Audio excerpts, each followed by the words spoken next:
तो दोस्तों इस वीडियो में मैं आपको इस हफ्ते की सबसे बड़ी स्टार्टअप फंडिंग और एक्विजिशन न्यूज़ बताऊंगा। तो जल्दी से अब हम शुरू करते हैं। पहली न्यूज़ ये है कि यार अब पेटीएम ने भी अपना subscription based loyalty programme launch कर दिया है। तो जैसा कि आप जानते हैं यार अमेज़ॉन का अमेज़ॉन प्राइम है, फ्लिपकार्ट का फ्लिपकार्ट प्लस है। तो पेटीएम ने बोला कि यार वो क्यों अब पीछे हटे और उन्होंने भी अपना पेटीएम फर्स्ट प्रोग्राम लॉन्च किया है। तो पेटीएम फर्स्ट का 1 साल का कॉस्ट 750 रुपये, पर उसके साथ आपको कई बेनिफिट्स मिलते हैं, जैसे कि आपको 3 महीने के लिए जोमेटो गोल्ड का सब्सक्रिप्शन फ्री मिलेगा इसके साथ। फिर आपको एनुअल गाना का मेंबरशिप मिलेगा, एनुअल विंक म्यूजिक का मेंबरशिप मिलेगा। अब पता नहीं यार 2 म्यूजिक स्ट्रीमिंग सर्विस का क्यों सब्सक्रिप्शन दे रहे हैं, एक बंदा तो यार एक ही सुनेगा।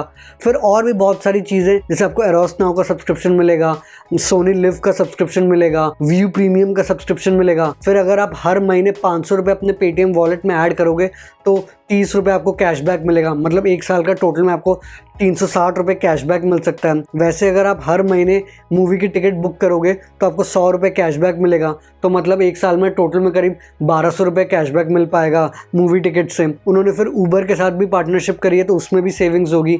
फिर ऊबर ईट्स के साथ भी पार्टनरशिप करी है तो वहाँ भी सेविंग्स होगी। प्लस जब आप पेटीएम मॉल में शॉपिंग करोगे तो आपको फ्री और प्रायोरिटी शिपिंग मिलेगी। तो ऐसे बहुत सारे फीचर्स हैं। इसके लिए अगर आप अपना पेटीएम ऐप अपडेट कर दोगे तो आपको होम स्क्रीन में पेटीएम फर्स्ट का ऑप्शन दिखेगा। तो जो लोग ये फीचर्स ट्राई करना चाहते हैं, जैसे जोमेटो गोल्ड हो गया, या आप फ्रीक्वेंटली ऊबर से खाना मंगवाते हो, या हर महीने मूवी देखने जाते हो, या म्यूजिक स्ट्रीमिंग सर्विस यूज़ करते हो, तो आपके लिए तो ये काफ़ी सही है, क्योंकि इसमें आपको बहुत सारी चीज़ें एक साथ ही मिल रही है। तो टोटली ये बता रहे थे कि यार आपको करीब 12,000 रुपये तक के बेनिफिट्स मिल रहे हैं। तो पेटीएम फर्स्ट सही चीज़ है, आप लोग ट्राई कर सकते हैं। यार पेटीएम तो यार अब लिटरली हर एक फील्ड में घुस चुका है। मतलब जो दूसरे कंपनीज कर रहे हैं वो जरूर कर रहा है, चाहे वो ई कॉमर्स हो, या बस की ticket booking, flight ticket booking, train ticket booking, hotel booking, movie ticket booking, mutual fund खरीदना, गोल्ड खरीदना। उन्होंने अपना पेमेंट्स बैंक भी खोल लिया है, ग्रोसरी, खाना, वो सब भी आप उनके ऐप से डायरेक्टली ऑर्डर कर सकते हो।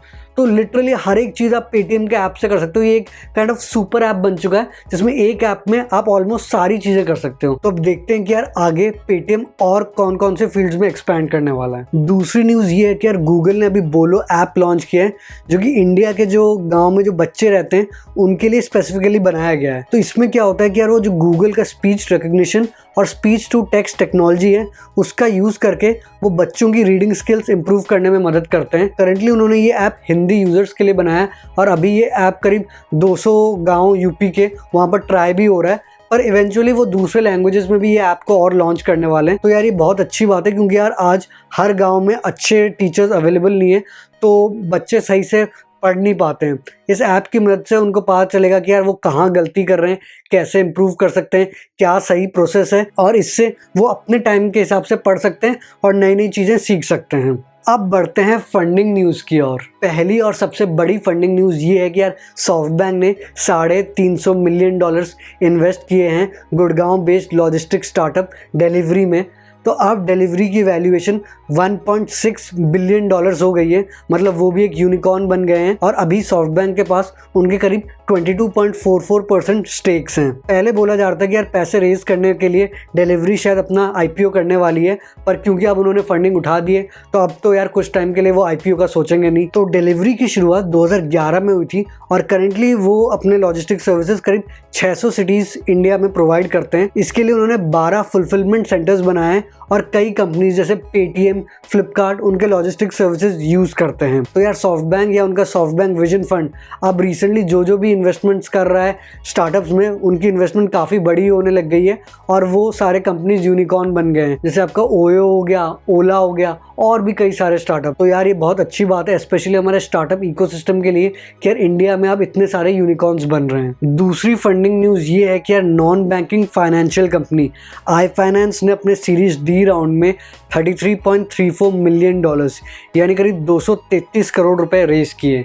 तो आई फाइनेंस क्या करता है, ये जो छोटी छोटी कंपनीज हैं, छोटे छोटे बिजनेस हैं, उनको पैसे लोन देता है। ये कंपनीज बैंक से लोन नहीं ले पाती, क्योंकि यार जो बैंक का मिनिमम रिक्वायरमेंट होता है, जो कोलैटरल होता है, वो ये छोटी कंपनीज दिखा नहीं पाती। तो तब ये ऐसे जो नॉन बैंकिंग फाइनेंशियल कंपनीज जैसे आई फाइनेंस, उनसे लोन लेते हैं। आई फाइनेंस की शुरुआत 2014 में हुई थी और अभी इस फंडिंग से वो अपना ये जो लैंडिंग सर्विस है उसको और ग्रो करेंगे और अपना जो फाइनेंशियल फाइनेंशियल टेक्नोलॉजी है उसको भी इम्प्रूव करेंगे। तो आजकल ये नॉन बैंकिंग फाइनेंशियल कंपनीज काफ़ी ज़्यादा इंपॉर्टेंट हो गई है, क्योंकि ऐसे बहुत सारे छोटे कंपनीज हैं जिनको लोन चाहिए होता है कोई इक्विपमेंट खरीदने के लिए, तो वो फिर बैंक से लोन ले नहीं पाते और इसलिए वो अपने बिजनेस को ग्रो नहीं कर पाते हैं। पर जब से ये नॉन बैंकिंग फाइनेंशियल कंपनीज आई हैं, उससे छोटे कंपनीज अपने हिसाब से लोन ले पाते हैं और फिर अपने कंपनी को और ग्रो कर पाते हैं। पर दिक्कत ये है कि यार कभी कभी ये जो नॉन फाइनेंशियल बैंकिंग कंपनीज है ये बहुत ज़्यादा ही लोन दे देते हैं, बहुत सारी कंपनीज को बहुत लोन दे देते हैं, जिसकी वजह से ये कंपनीज डूब जाती हैं। तो ये उनको ध्यान में रखना है कि यार वो अपने लिमिट के हिसाब से लोन दें, ज़्यादा लोन ना दे दें,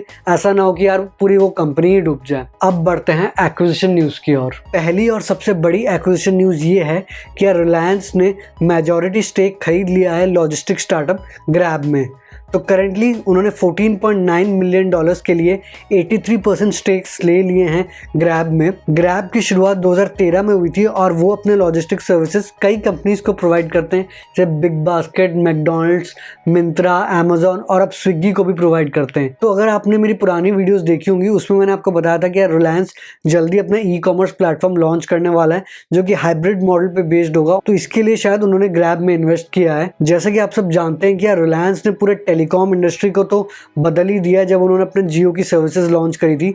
अभी मैंने कल ही अपने कम्युनिटी टैब में एक न्यूज़ आर्टिकल शेयर किया था जिसमें भी लिखा है कि यार इंडिया में डेटा प्राइसेस दुनिया में सबसे कम है। तो इसका एक मेजर कारण ये है कि रिलायंस ने जियो सर्विस जब लॉन्च किया था उन्होंने जो मोबाइल डेटा का प्राइस बहुत कम कर दिया था। तो अब जब वो ई कॉमर्स इंडस्ट्री में एंटर करने वाले, क्या पता वो ई कॉमर्स इंडस्ट्री को भी पूरा ही बदल दें और इससे अमेजॉन और फ्लिपकार्ट पे काफ़ी ज़्यादा प्रेशर बढ़ने वाला है। इंटरेस्टिंग बात ये है कि यार पिछले 2 हफ्तों में रिलायंस ने 5 स्टार्टअप्स में 70 से 80% स्टेक खरीद लिया है। एक ग्रैब, फिर सी स्क्वायर, रेवरी, ईजीगॉव, संकन्या सूत्रा लैब्स। तो इन सब में उन्होंने 70% से ज़्यादा स्टेक्स खरीद लिया है। और जैसे कि आप जानते हैं कि यार जब भी रिलायंस कोई इंडस्ट्री में एंटर करता है वो चाहता है कि यार वो बहुत बड़े स्केल में ऑपरेट करे। वो जितने बड़े स्केल में ऑपरेट करेगा वो अपने प्राइसेस उतने कम रख पाएगा और इवेंचुअली प्रॉफिटेबल भी हो पाएगा। तो लग रहा है कि यार वो ई कॉमर्स फील्ड में भी कुछ ताबड़तोड़ करने वाले हैं। आपको क्या लगता है कि यार जब रिलायंस अपना ई कॉमर्स प्लेटफॉर्म लॉन्च करेगा वो पूरे इंडिया की ई कॉमर्स इंडस्ट्री को चेंज कर देगा? कमेंट्स में ज़रूर बताना। तो दोस्तों ये थी इस हफ्ते की सबसे बड़ी स्टार्टअप, फंडिंग और एक्विजिशन न्यूज़। आई होप आपने इस वीडियो से कुछ सीखा होगा और अगर आपको ये वीडियो पसंद आई तो वीडियो को लाइक करना और नीचे कमेंट करो कि वीडियो कैसी लगी। जैसा कि मैं हमेशा बोलता हूँ कि यार मैं इस चैनल को एक स्टार्टअप की तरह चला रहा हूँ, तो अगर आप इस चैनल को सब्सक्राइब करोगे तभी तो यार हमारा स्टार्टअप ग्रो होगा। और घंटे को याद से दबा देना ताकि आप कोई भी वीडियो मिस ना करें। कमेंट्स में ये भी बताओ कि यार आप और कौन से टॉपिक्स पे वीडियोस चाहते हो। मैंने अपने इंस्टाग्राम का लिंक भी डिस्क्रिप्शन में दिया है, तो वहाँ भी मुझे फॉलो कर लेना। आगे हम ऐसे ही बिजनेस, मोटिवेशन, एंटरप्रेन्योरशिप और स्टार्टअप जगत की बातें करेंगे। तो जल्दी मिलते एक नई और जानकारी पूर्ण वीडियो के साथ। धन्यवाद।